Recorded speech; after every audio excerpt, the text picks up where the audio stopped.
Hello my dear friends, you're in the Military Summary channel, and today we will discuss the situation in Ukraine on the 9th of February of 2025. Today we have a lot of very interesting updates, so let's start. And first we're going to talk about the Sudzha direction, where we got the biggest number of updates and different events that took place during the previous 24 hours. If you take a look at this map, you're going to see that there are several concentration of icons. The first concentration is coming from the area between the settlements of Sudzha itself and the settlements of Ulanak. This is the area where the Ukrainians were trying to break through the Russian defense belt and to capture as many as possible territories with several purposes. Another area of concentration is the area between the settlements of Sverdlikovo and the settlement of Lebedivka. This is very important direction, and this is the area where the Russians are trying to attack the Ukrainian positions with the purpose to break through the Ukrainian defense belt and to attack the Ukrainians in the area of Sudzha from behind and to cut the main supply artillery physically. And the third concentration of icons is coming from the settlement by the name of Pisarevka. It's not just like the settlement of Pisarevka, it's the entire road N07, this entire supply arteria N07 between the city of Sumy and the city of Sudzha itself. So what is happening right now? And Ukrainians, I'll remind you that several days ago Ukrainians launched offensive operation, and the main purpose of that attack was to break through the Russian defense belt and to take the settlement of Ulanak.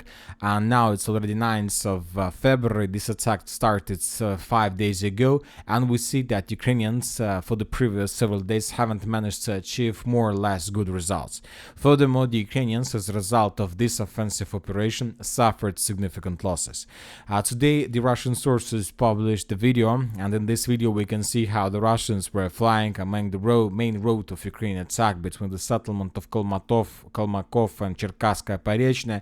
In this video we can see dozens of vehicles that were abandoned by the Ukrainian side, dozens of vehicles that were damaged and destroyed as a result of artillery strikes, helicopter strikes, FPV drone attacks, and many other different types of weapon. This is very important video because this video tells us, first of all, not the losses from the Ukrainian side. This video tells us that the Western countries were trying to collect as many as possible vehicles, tanks, infantry fighting vehicles, different equipment for months. They spent maybe 4, 5, 6 months to collect everything that was destroyed as a result of one offensive operation. So this is the main point. The Western countries were collecting everything for half a year, and the Russians destroyed everything as a result of 4 days clashes. And now the Ukrainians, and most likely somebody from the Ukrainian side, made a fatal miscalculation, because the Ukrainians most likely supposed or thought that they would be able to achieve some results, but they made a fatal miscalculation. Their offensive operation failed. The Ukrainians were completely defeated, and now they can do just one thing. Now they can send more and more forces in the direction of Sudzha just with one purpose, not to continue even offensive operation. I'm not sure that the Ukrainians are going to continue these attempts. The only thing why the Ukrainians are sending forces, more and more forces in this direction, is to replace losses and to stabilize the situation, and not to allow the Russians to counterattack and on the shoulders of the armored forces of Ukraine to enter back the settlement of Sudzha. We have reports published by the Russian side. The Ukrainian armored forces are almost constantly moving troops from Yunakovka, Sumy region towards Sudzha. At the same time, reserves are coming from the settlement of Pisarevka, and the traffic is such that you can shoot drones day and night literally blindly, you are sure to hit someone.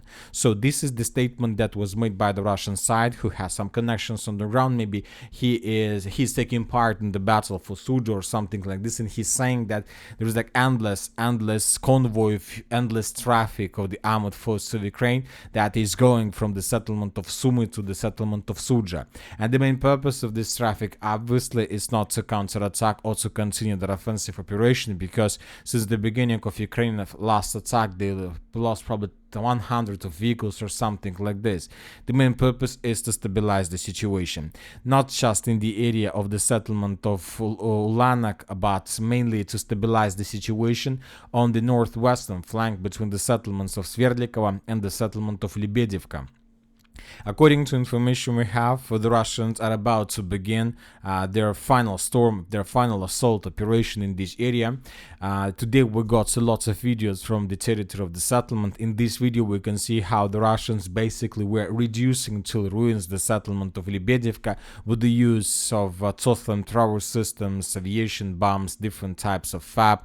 We have lots of videos of FPV drone attacks. So this is like not just an attempt to destroy another another temporary deployment point of the armored force of Ukraine. The main purpose of this heavy fire is to defeat the Ukrainians completely, to destroy their defense belt, and to force the Ukrainians to fall back. But when talking about fall back, obviously the Ukrainians don't have any other place to fall back, because if Ukrainians lose the settlement of Sverdlikovo and the settlement of Lebedevka, they would be forced to fall back towards the settlement of Sudzha, which means that the battle for Sudzha will start after the fall of this defense line.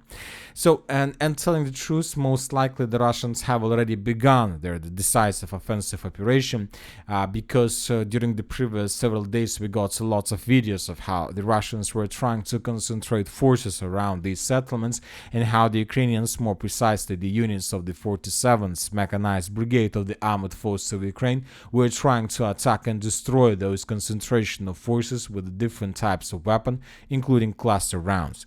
Anyway, despite maybe the losses that they suffered, the Russians, despite the fact that there is a critical situation, the pro-Russian resources reported that as a result of clashes that's been taking place for the previous several days, the Russians managed to defeat the Ukrainians in the area of Sverdlikovo and to enter the settlement from the southwest. So according to pro-Russian resources, this part of Sverdlikovo was captured by the Russians, and also the Russians managed to improve their positions in the northern part. So the Russians are about to take the settlement under complete control. And this is another reason why the Ukrainians are sending more and more forces in this direction. But the main problem for the Ukrainians is not that they suffered losses in the area of Ulanak, not that the Russians almost managed to break through their defense in the area of Lebedevka.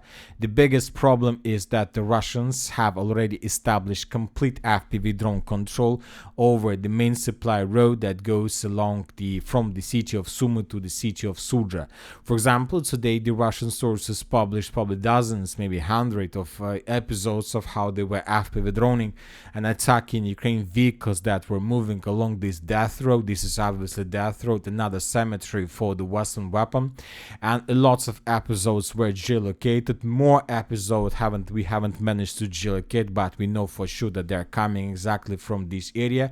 So we see that it's everything that we discussed a minute ago when the Russian source reported about traffic, and he said that you just can send drone, and if you send anything there, obviously, and there are high chances that it will destroy any of Ukrainian vehicle that will use this road. So this is exactly what we can see right now.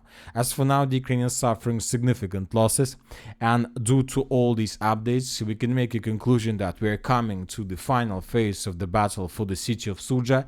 As for now, the temperature, and according to this video, the temperature is below zero, which means that the surface has been freezed completely. Now both the Russians and the Ukrainians can use tanks, vehicles in the fields for broad frontline attacks. So we expect that this upcoming week, between the 9th of February and most likely 20th of February, the Russians will begin their full-scale offensive operation along the entire line of combat contact in the Sudzha direction, with the purpose to defeat the Ukrainians completely and to restore control over the Sudzha area before the beginning of any negotiation process.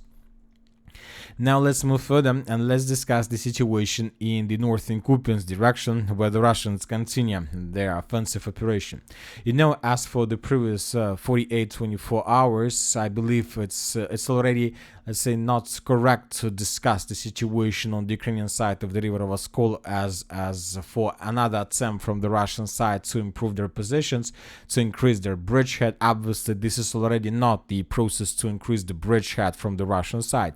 Obviously, the things that are coming from this area tell us that most likely the Russians began their offensive operation, and this offensive operation is gaining momentum. During the previous 24 hours, the Ukrainian sources published the video how they were after withdrawing and attacking the Russian units in these points, and based on this video we have adjusted the map. Basically, this video confirms that the Russians managed to establish complete control over the R79 road, logistic road between Dvorechne and Zapadne. So this is the first thing. Another thing is that the Russians, according to different sources, managed to break through the Ukrainian defense belt, and they began advancing in the western direction towards the settlement by the name of Monochinovka, which is located to the west of Zapadne. We came to this based on the reports that were published by neutral mappers and pro-Russian mappers. So this is very interesting, and as for this, we see that most likely the Russians will try to take under control the city or the settlement of Monachivka. If the Russians can do this, then the situation and the configuration of the line of combat contact is going to look like something like this. And now from this perspective, the Russians can move in many directions. They can move along the defense belt in the direction of the Pechenegi water reserve. This is the shortest road, as you can see. If the Russians can do this, they can cut in Cauldron, the armored force of Ukraine that located in the area of Volchansk. Also from the same pocket salient, the Russians can begin advancing in the direction of Volchansk itself between two defense belts with the purpose to take everything here under control, or the Russians from the salient will try to semi-encircle and to outflank the city of Kupyansk by attacking in the direction of Starovirovka. So a lot of options for Russians. Most likely they will try every single one direction, and then they'll see which direction is better and is more easy with less losses they can move. And if they see some developments, they will do this. Now let's discuss the situation in the Siversk direction, where we got a lot of very interesting updates, and the most important are coming from the eastern part of Verkhnekamensk. As you can see, today we have adjusted the map in the Russian favor. In this video we can see how the Russians were storming and clearing this from the company Stronghold that is located to the east of Verkhnekamensk. In this video we can see several Russian soldiers that were moving through the trenches, clearing one, let's say, point after another. And as a result of this operation, the Russians managed to establish complete control over this territory. Since the beginning of the special military operation, more precisely from the second part of the 2022, the Russians made significant number of attempts to take under control this company Stronghold, but the Ukrainians hold their lines, and most of Russian attacks since the beginning of the special military operation have failed. And the Russians haven't managed to achieve any results, and just now at the beginning of 2025 the Russians managed to finish the battle for the biggest and the most important stronghold on the Siversk direction.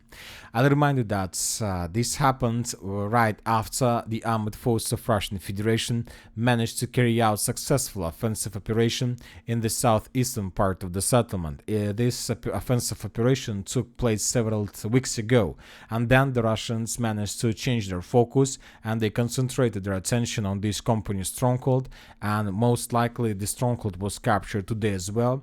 Now the Russians most likely will try to attack the northeastern part of the settlement. We're talking about this small street. There is a very powerful stronghold as well, and after the Russians are able to maintain the line of combat contact in this area, they will continue advancing further in the western direction with the purpose to take Verkhnekamensk under complete control.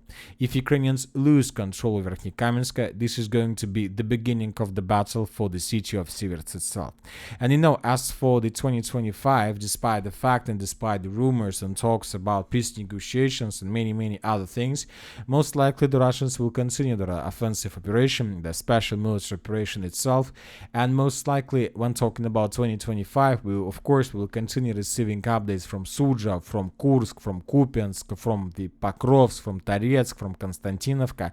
But I believe that in 2025 we are going to talk a lot about the city of Siversk and the city of Slaviansk, because the Russians are going most likely to attack in this direction. This is going to be the primary target for the Russians, because with the fall of Slaviansk and Kramatorsk, we can say that the Russians will be able to restore control over DPR and LPR completely.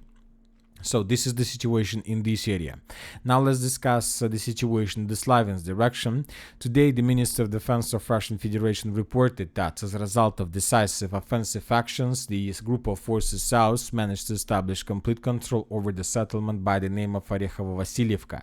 Based on the report of the Minister of Defense of Russian Federation, we have adjusted the map in Russian favor, and this is another settlement on the way along M30 road in the direction of the city of Slaviansk. The Russians can attack in this area, obviously along the road. This is the shortest way how to attack this the citadel, the heart of Donbas Arc operation. The Russians may try to cross Siversk Donetsk-Donbass canal and to attack from the northeast the settlement of Konstantinovka, trying to take the settlement under complete control, or at least to establish fire control over N20 road that connects Konstantinovka with Slaviansk-Kramatorsk agglomeration. Also from the area of Orekhovo-Vasilievka, the Russians can attack in the direction of Alexandrovka, which is the beginning of the Siversk outflanking operation. So from this territory, the Russians can move in any direction, and most likely we are going to see, as for now, we will not be able to understand this because the Russians will try to develop their bridgehead in every single direction, but at some point everything will become clear. Now let's move further and let's discuss the situation in the city of Chasiv Yar. As for the previous 24 hours, the Russians continue their offensive operation, but as for this period of time, we got just artillery strikes, and most of them taking place further in the western direction. We stopped receiving almost anything from the city of Chasiv Yar itself. Now we start receiving more and more updates from the territories that is not located on the territory of the city, which means that the Russians are moving further, the Russians are moving their focus, and soon the settlement will be captured completely. Now let's discuss the situation in the Pokrovsk direction. We have lots of very interesting updates. The most important is that during the previous 24 hours, the Russians managed to improve their positions and to shorten the distance to the Dnipro region. According to information we have, the Russians managed to establish complete control over the settlement by the name of Uspenovka. Furthermore, and most likely tomorrow, the Minister of Defense of Russian Federation will confirm this information, and the Russians are saying that currently there are already very heavy clashes for the territory of the settlement by the name of Novoalexandrovka. This is the next settlement after the settlement of Uspenovka. And if the Russians are able to take this territory under complete control, then the distance between the Russian positions and the Dnipro region will be less than 4 kilometers. And this is exactly what Zelensky doesn't want to happen ever. Furthermore, the Russians continue advancing in the area of these villages. According to information we have, during the previous 24 hours, the Russians improved their positions in the area of Sribne, and most likely the Ukrainian defense in the village of Zaporozhye collapsed, and now the Ukrainians are trying to fall back further in the western direction. Meanwhile, and at the same time, the Russians are trying to outflank the Ukrainians by attacking them from the north and from the northeast. So we see that Ukrainian lines can't hold the Russian offensive in this area as well, and most likely during the next 2 weeks, all these villages will be taken by the Russians, and the Russians will be able to get the Dnipro region also from this direction. Now let's discuss the situation in the area of Andreevka fortified area. According to information we have, the Russians, as a result of offensive operation, managed to establish control over more than 40% or 50% of the settlement of Andreevka itself. For example, this is the map by the end of the 4th of February, and this is exactly the moment when the Russians started their final offensive operation. By the end of the 5th of February, the Russians secured the northeastern part of the settlement. By the end of the 6th of February, the Russians managed to break through in the central part and basically to cut the territory in two. By the end of the 7th of February, the Russians managed to improve their positions in the central part, and by the end of the 8th of February, the Russians secured the eastern part of the city completely, and by the end of the 9th of February, the Russians improved their positions further in the western and the northwestern directions. If the Russians continue offensive the same way, then most likely the settlement of Andreevka would be taken by the Russians within the next week. And this is exactly what the Russians are planning to do, because the Russians, the main purpose, the main target, and the main task for the Russians is to get this intersection in junctions of roads between Rozliv, Bogatyr, and Constantinople. If the Russians can take these positions under complete control, then this is going to be another cauldron for the armored forces of Ukraine on the line between Constantinople, Ulakli, and the settlement of Dachne. And as for this area, during the previous 24 hours, the Russians, maybe not 24, maybe 48 hours, the Russians began advancing in this area with the purpose to get as close as possible to the settlement of Rozliv. And as a result of offensive, they managed to improve their positions, based on the video that was published by the Ukrainian side. So most likely in the next days, the Russians will intensify their activities with the purpose to take the settlement, and if they can do this, then this is going to be the end for the Ukrainians in this pocket. And that's it for today. Military Summary channel reminds you, we condemn any violence in the world. Thank you for watching. Subscribe to my channel, put your likes, join my Patreon, and have a good day. Bye bye.